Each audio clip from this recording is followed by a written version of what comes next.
یہ 5 رجب 92 ہجری کا دن تھا جب اسلامی فوج اسپین کے ساحل پر اتری۔ اس وقت بحری جہاز نہیں ہوتے تھے، صرف بحری کشتیاں ہوا کرتی تھی۔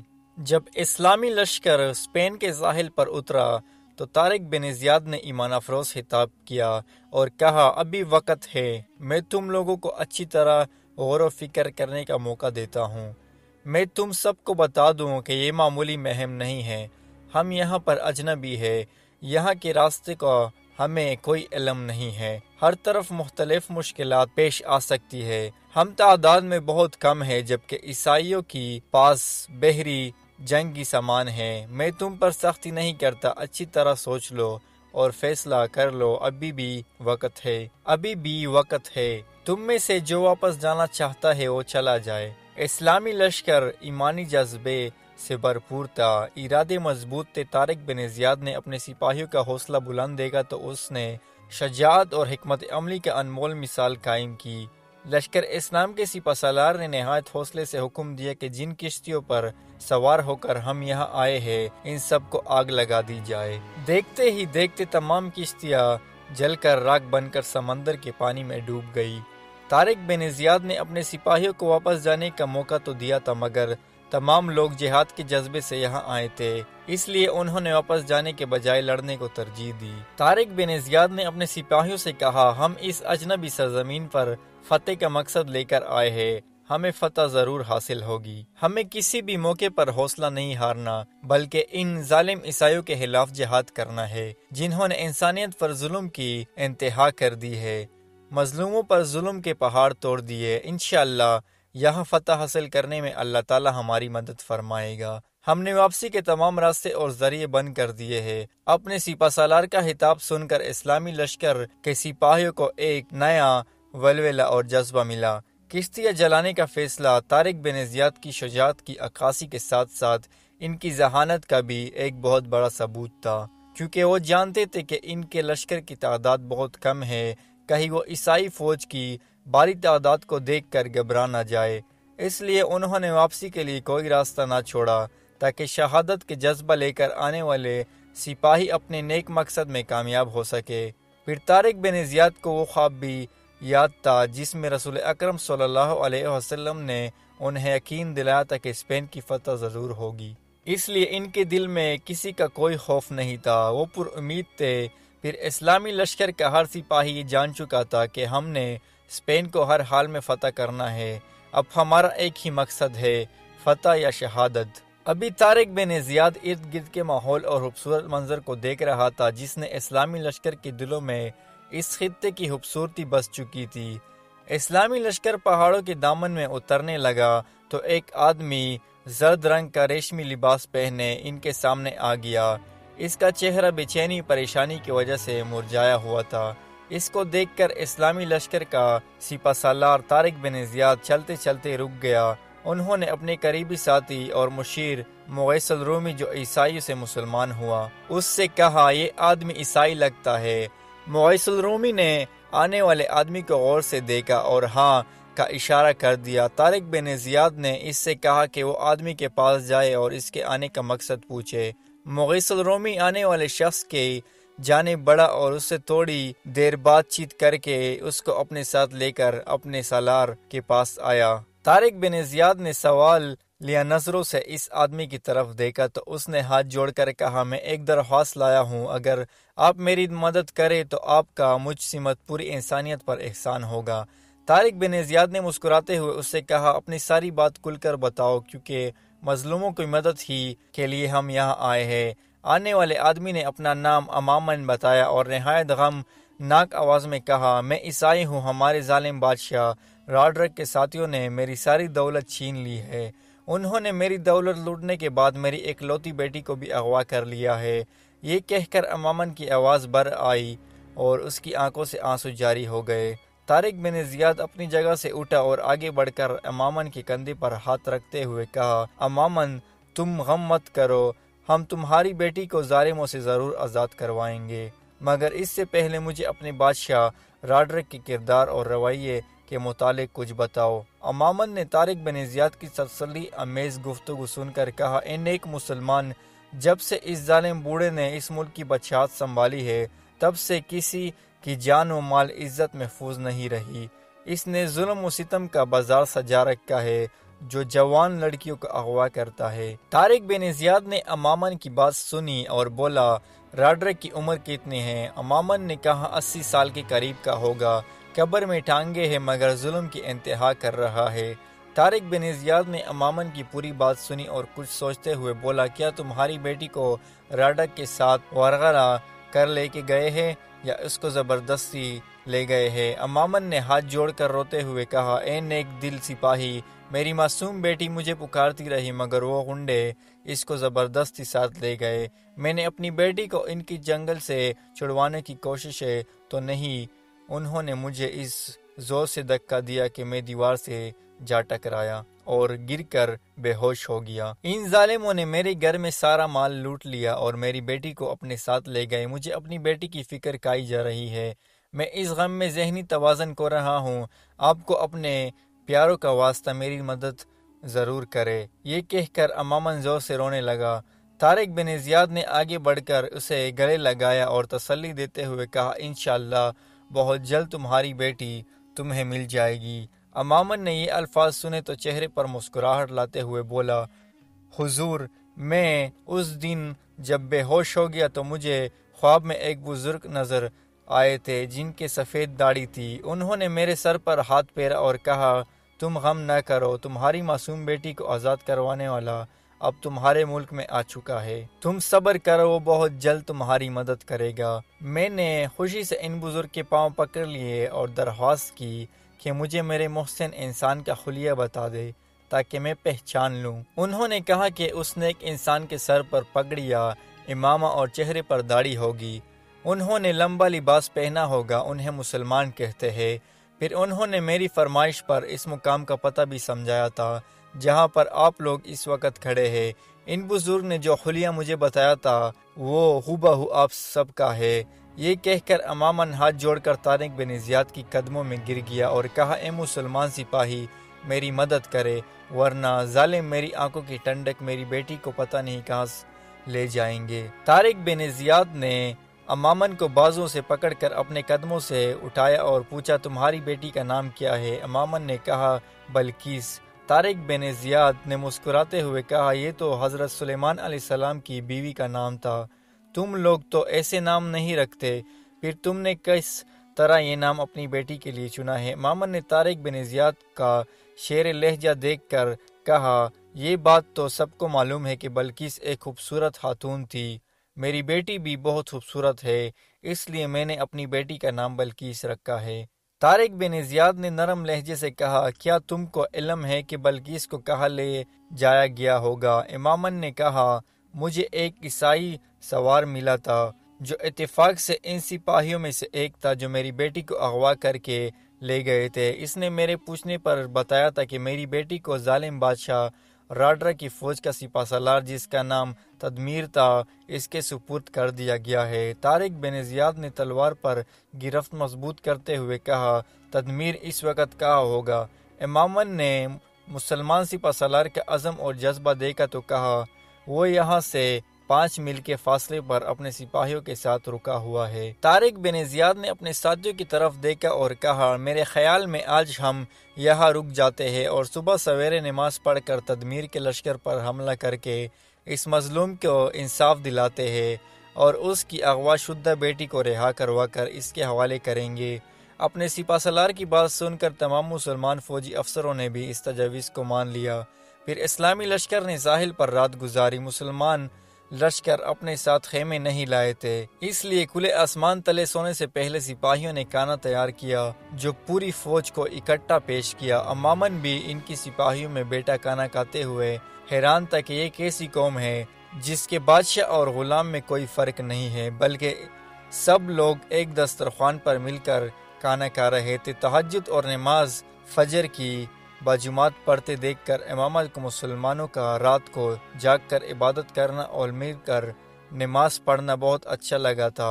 اکٹھے رات گزارنے کے بعد اس کو اس بات کی بہت خوشی ہوئی کہ تمام مسلمان اپنی رات کا زیادہ وقت اللہ تعالیٰ کی عبادت میں گزارتے ہیں اور فضول بات چیت نہیں کرتے تھے۔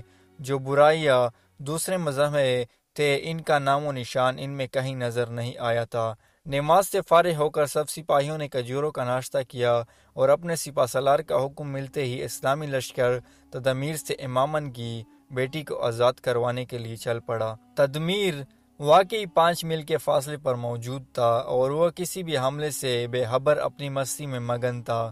تدمیر کا شمار اسپین کی فوج کے تجربہ کار اور مشہور جرنیلوں میں ہوتا تھا، جس نے کئی جنگوں میں اپنی بہادری اور ذہانت کا مظاہرہ کیا تھا۔ اس کو اسلامی لشکر کی آمد کا علم بھی ہو گیا تھا، اس لیے اس نے جنگی حکمت عملی اپناتے ہوئے فوراً اسلامی لشکر پر حملہ کرنے کا ارادہ کر لیا، اور مسلمان فوج ابھی ٹھیک طرح سے منظم نہیں ہو پائے تھے کہ ان پر اچانک حملہ کر دیا گیا، مگر انہوں نے نہایت دلیری اور جذبہ ایمانی سے تدمیر کی فوج کا مقابلہ کیا۔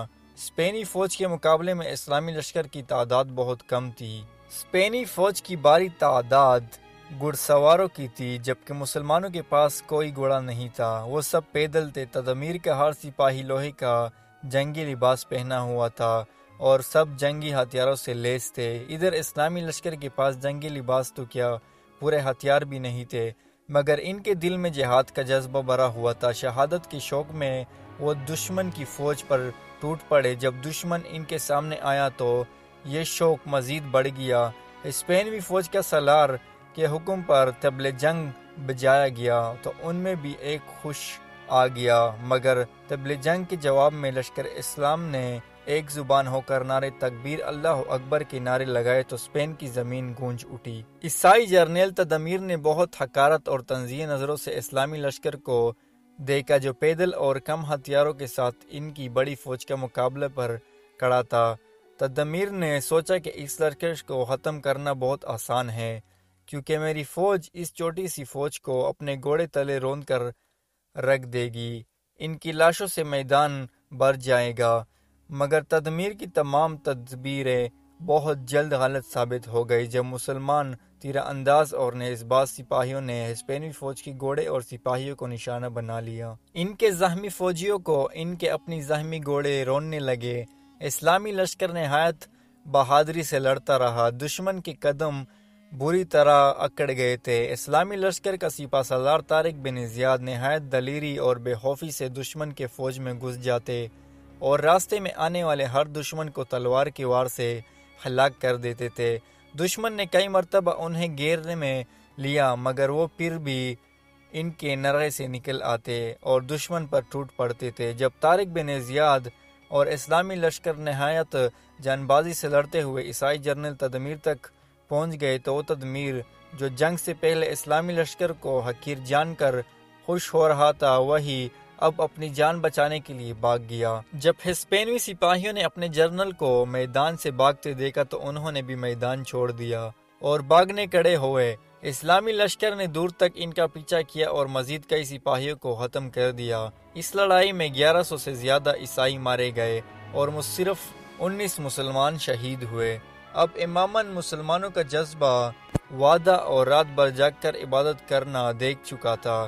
جب تدمیر کی بری طرح شکست ہو گئی تو وہ ایک مسلمان سپاہی اسماعیل کو ساتھ لے کر اپنی بیٹی بلقیس کو ڈھونڈنے چل پڑا۔ اسلامی لشکر سے عبرتناک شکست کے بعد عیسائی سپاہی ٹینکوں کی طرح بکھر چکے تھے۔ ان کی خالی خیموں میں سے ایک کے اندر بلقیس رسیوں میں جگڑی نظر آ گئی۔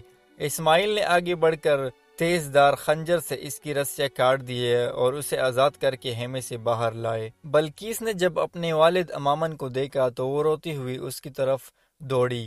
امامن بھی اپنی اکلوتی بیٹی کو آزاد دیکھ کر خوش ہو گیا، مگر اس سے پہلے کہ اسماعیل اور امامن بلقیس کو لے کر طارق بن زیاد کے پاس جاتے، اچانک خیموں میں سے ایک تدمیر ان کی طرف بڑھا اور بلقیس کو دبوچ کر گھوڑے پر سوار ہو کر خیموں کی دوسری طرف بھاگ گیا۔ چونکہ اسماعیل اور امامن پیدل تھے اور وہ ذہنی طور پر تدمیر کے اچانک حملے کے لیے تیار بھی نہیں تھے، اس لیے وہ تدمیر کا پہچان نہ کر سکے۔ وہ اور تدمیر بلقیس کو لے کر اپنے بادشاہ راڈرک کی طرف چلا گیا۔ اس لڑائی کے بعد عیسائی فوج کے دل میں مسلمانوں کا خوف بیٹھ چکا تھا۔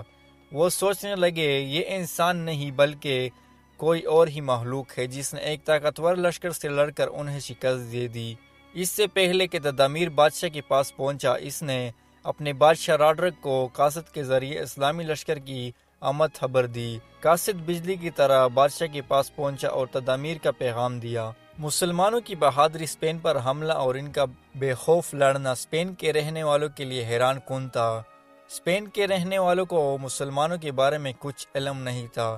یہ مسلمان کون ہے، کہاں کے رہنے والے ہیں، یہاں کیسے پہنچے ہیں؟ وہ سب اسلامی لشکر کو پراسرار مخلوق سمجھ رہے تھے۔ ان کو مذہب اسلام کے متعلق کچھ علم نہیں تھا۔ ان کا جذبہ جہاد بھی ان کے لیے بالکل نیا تھا۔ بادشاہ راڈرک اور اس کی فوج لفظ شکست کو جانتے نہیں تھے، اس لیے جب اس کی تدامیر کی شکست کا پتہ چلا تو وہ شدید غصے میں آ گیا۔ اس نے اسلامی لشکر کا مقابلہ کرنے کے لیے اپنے ملک سے 90,000 سے زیادہ جنگی تجربے کار رکھنے والی سپاہیوں کو بلایا۔ ادھر موسیٰ بن نصیر نے اسلامی لشکر کی مدد کے لیے جو 5,000 نئے جوان روان کیے تھے، وہ جہاد کے جذبے سے سرشار تھے، مگر ان کے پاس بھی مکمل جنگی ہتھیار نہیں تھے۔ اکثر جوانوں کے پاس تلواریں اور ڈالیں نہیں تھے، بلکہ اکثر سپاہی تو عام لکڑی کی لاٹیاں لیے ہوئے تھے، جبکہ دوسری طرف راڈرک کی فوج جو 1,00,000 سے زیادہ ہو چکی تھی، اس کا سارا لشکر تمام جنگی ہتھیاروں سے لیس تھا۔ لیکن ایک چیز اسلامی لشکر میں اس کے لشکر سے زیادہ تھی، وہ یہ کہ اسلامی لشکر جہاد کے جذبے اور شہادت کے شوق سے سرشار تھا۔ جب دونوں لشکر میدان میں آمنے سامنے آئے تو طارق بن زیاد نے اللہ کریم کے حضور کا کامیابی کے لیے دعا کی اور اپنے سپاہیوں کو مخاطب کرتے ہوئے بولا، اللہ تعالیٰ کے سپاہیوں، تمہاری دلیری اور جہاد کا جذبہ دیکھ کر ہر ایک حیران ہے۔ میری یہ بات یاد رکھنا کہ تم سب اپنے وطن سے دور ایک اجنبی زمین میں آئے ہو، خوراک اور جنگی ہتھیار نہ ہونے کے برابر ہے، مگر یاد رکھو ہم یہاں کے رہنے والوں کو ان کے ظالم بادشاہ سے نجات دلانے آئے ہیں، نہ کہ ہم یہاں مال و دولت اکٹھا کرنے یا خوراک جمع کرنے آئے ہیں۔ ہم نے اللہ تعالیٰ اور نبی کریم صلی اللہ علیہ وسلم کے حکم کو ماننے ہوئے یہ سفر کیا ہے۔ تم سب کو یاد ہوگا کہ میں نے آپ سے سب کو پہلے بھی بتایا تھا کہ یہاں آنے سے پہلے مجھے سرور کائنات محمد رسول اللہ صلی اللہ علیہ وسلم کی زیارت نصیب ہوئی تھی، جس میں انہوں نے اس علاقے کو فتح کرنے کی بشارت دی تھی۔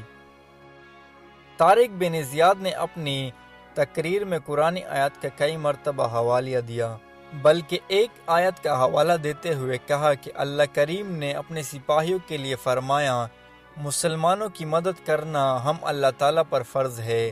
عظیم قوم کے عظیم سپاہیوں، تم ایسی عظیم قوم کی اولاد ہو جنہوں نے غزوہ بدر اور حنین میں اللہ تعالیٰ کی مدد سے فتح حاصل کی تھی۔ اس لیے اے مسلمان، اللہ تعالیٰ کے شیرو دشمن پر ٹوٹ پڑو، کیونکہ شہید ہونا یا غازی بننا تمہارے مقدر میں لکھا ہوا ہے۔ اسلامی لشکر نے اپنے سپہ سالار کا ایمان افروز اور جذبہ جہاد سے بھرپور خطاب سنا تو انہوں نے پرجوش ہو کر نعرہ تکبیر بلند کیا اور عیسائی لشکر کی طرف بڑھنے لگے۔ اتنی دیر میں انہوں نے دیکھا کہ بادشاہ راڈرک ایک خوبصورت بگھی جس پر ہیرے، جواہرات اور سونے سے بنی چھتری لگی ہوئی تھی، بڑے غرور کے ساتھ ریشمی نرم گدے پر بیٹھا ہوا تھا۔ طارق بن زیاد نے اپنے سپاہیوں کی طرف دیکھا کہ کہیں کوئی اس کی شان و شوکت کی رغب میں تو نہیں آ گیا، مگر اسے یہ دیکھ کر خوشی ہوئی کہ سارا لشکر نفرت سے بری نظروں سے اس کو دیکھ رہا تھا۔ اتنی دیر میں عیسائی لشکر اسلامی لشکر پر حملہ آور ہو گیا۔ ان میں گھوڑوں کی لمبی قطار تھی۔ بظاہر ایسا لگ رہا تھا کہ عیسائی لشکر چند لمحوں میں اسلامی لشکر کو کچل کر راکھ دے گا۔ 1,00,000 سے زیادہ دشمن کا مقابلہ کرنے کے لیے صرف 7-8 ہزار مسلمان آٹے میں نمک کے برابر تھے۔ عیسائی لشکر کی صفیں دور تک بچھی ہوئی تھی۔ اگر حساب لگایا جاتا تو دونوں لشکروں میں 1 اور 10 کا فرق تھا، یعنی 10 عیسائیوں کا مقابلہ کرنے کے لیے 1 مسلمان تھا۔ جب جنگ شروع کرنے کا اعلان ہوا تو طارق بن زیاد نے ایک بار پھر اللہ تعالیٰ کے حضور سجدہ ریز ہو کر کامیابی کی دعا کی اور مدد کرنے کی درخواست کی۔ پھر سجدے سے سر اٹھا کر اس نے 3 بار نعرہ تکبیر بلند کیا۔ اسلامی لشکر بھی اللہ اکبر کہہ کر اپنے جذبے سے آگاہ کیا۔ طارق بن زیاد نے عیسائی لشکر کا مقابلہ کرنے کے لیے اپنی فوجوں کو مزید آگے بڑھانے کا حکم دیا۔ عیسائی بادشاہ راڈرک افرادی قوت اور بھاری اسلحہ رکھنے کے غرور سے مسلمانوں پر حملہ آور ہو گیا۔ دونوں طرف سے خوب جوش سے جنگ جاری تھی۔ جنگ میں دونوں طرف سے بھرپور حملے کیے جا رہے ہیں اور ان حملوں کا مقابلہ کیا جا رہا تھا۔ میدان جنگ بھی خوبصورت نظارہ پیش کر رہا تھا۔